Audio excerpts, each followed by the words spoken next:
President Muhammadu Buhari will meet with security chiefs at the State House in Abuja on Thursday. Hi, welcome to What's Happening. These are the top 10 stories now.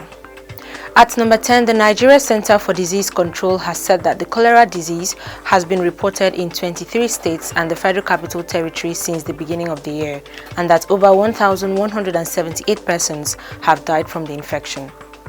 In a situation report on Monday night, NCDC said a total of 37,819 suspected cases have been recorded so far.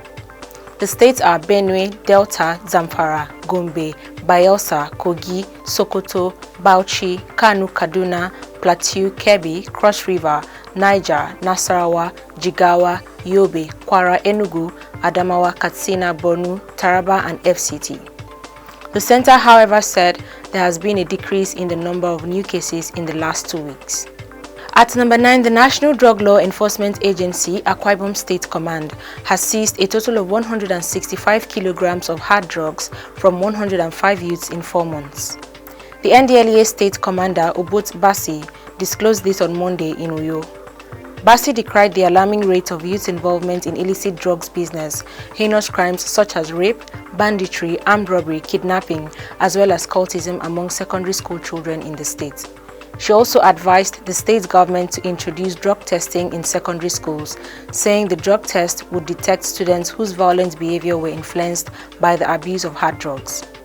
According to her, on August 6, 2021, a 26-year-old male was arrested with 1.2031 kg of cocaine worth 25 million naira in the state, the highest seizure in Akwa Ibom State in 18 years. At number 8, the People's Democratic Party has advised President Muhammadu Buhari to immediately forward an amendment of the new Petroleum Industry Act to the National Assembly, saying the recently signed act does not reflect Nigerians' wishes. The opposition party said this in a statement by its spokesman, Kola Olobondiyan, on Monday in Abuja, in reaction to the signing of the Petroleum Industry Bill into law by the president. PDP advised Buhari to send an amendment bill to the National Assembly to reflect the true wishes and aspirations of every segment of the Nigerian society. The party also expressed surprise that Buhari ignored Nigerians' criticisms of the bill, claiming it amounts to endorsement of imposition, lack of respect for the people, and the tenets of democracy as a system of government. At number 7, the Director General of the National Youth Service Corps, Brigadier General Shuaibu Ibrahim, has called on corps members yet to receive the COVID-19 vaccine to do so promptly. Ibrahim made the call in a nationwide virtual address to corps members at the end of the 2021 Batch B Stream 1 orientation course on Monday. The NYSC DG said, "Present yourself for COVID-19 vaccination. There is nothing harmful with the vaccine."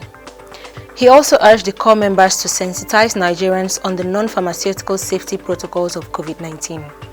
Ibrahim also advised them to seek refuge at military barracks when their journeys within the country extend beyond 6 p.m. due to the worsening insecurity.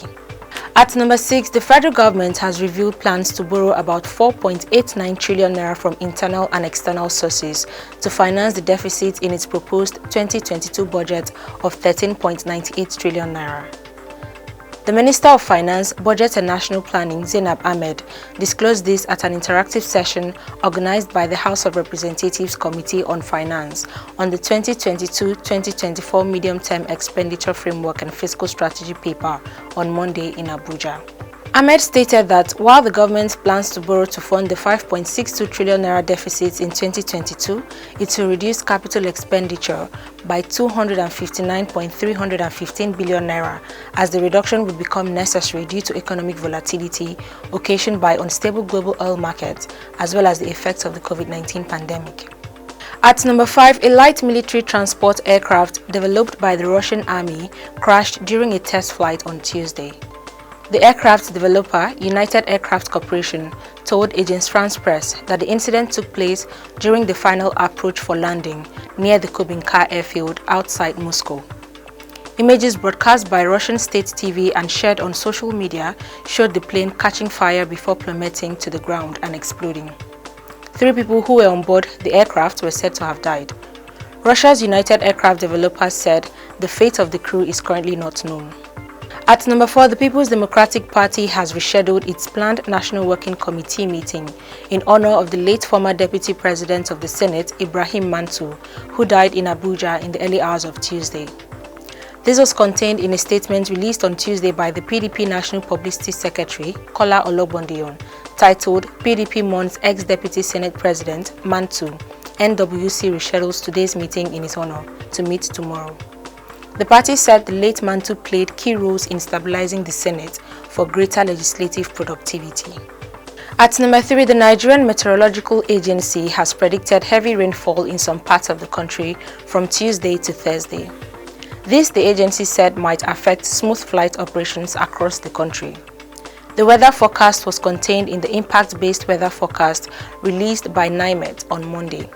It said within the next 3 days, there would be heavy rainfall over southern Kebbi, western Niger, northern Katsina, eastern Kano, Jigawa, Bauchi, western Yobe, Gombe, Kaduna, Plateau, Nasarawa, eastern FCT, and Kwara State. The agency also said there are chances of moderate to heavy rainfall over Cross River, Akwa Ibom, Benue, Ebonyi, Sokoto, Ekiti, Edo, Kogi, Ogun, Osun, Oyo, Enugu, Anambra, Imo, Abia, Ondo, Lagos, Delta, and Bayelsa states within the period. At number 2, the Nigerian Army has announced that another 186 Boko Haram terrorist and Islamic State West Africa province members have surrendered to Nigerian troops. Army spokesperson Brigadier General Onyema Nwachukwu made this known in a statement on Monday. Recall that the Army had at least on 4 previous occasions said some terrorists repented, surrendered, and embraced peace. The newly repentant 186 terrorists consist of their wives and other family members. In the Monday statement, Nwachukwu said that it was as a result of this that the other terrorists who refused to surrender resorted to cheap propaganda. Finally, at number 1, President Muhammadu Buhari will meet with security chiefs at the State House in Abuja on Thursday. Buhari will be briefed on the security challenges facing the country at the coming meeting. This was contained in a press statement released by the Senior Special Advisor to the President on Media and Publicity, Femi Adesina, on Tuesday. The statement disclosed President Buhari will be updated on developments during the Thursday meeting, while plans to bring a decisive end to the challenges will be formulated. Recall that Buhari returned to the country on Friday after spending about 2 weeks in the UK, during which he attended the Global Education Summit and did health checks. Always remember to wear your mask, wash your hands, and stay safe. That's all for today. See you next time on What's Happening.